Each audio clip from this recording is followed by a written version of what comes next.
қоғамның басты байлығы болған адамның адамшылығы жақсы ұстаздан дейді Хакім Абай. Мемлекет басшысы Қасым-Жомарт Кемелұлы Тоқаев үнемі білім саласына ерекше көңіл бөліп отырады. Ұрпағымыздың болашағы жарқын, келешегі кемел болу үшін мемлекет барлық қажетті жағдайларды жасап береді. Еліміздің бәсекеге қабілетті болуы да, қоғамның ілгері дамуы да, Абай айтқан толық адам формуласын іске асыру да ұстазға байланысты. Олай болса, әрқайсымыз өткеніміз бен болашағымыз алдындағы жауапкершілік жүгін жете түсініп, бірлесіп жұмыс атқарайық. Задача педагогов и, конечно, родителей воспитания достойных граждан нашей страны.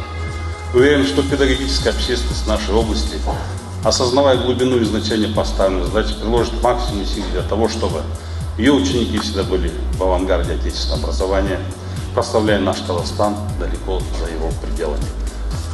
Еліміздің атын әлемге танытатын, білімді де талантты шәкірттеріңіз көбейе берсін.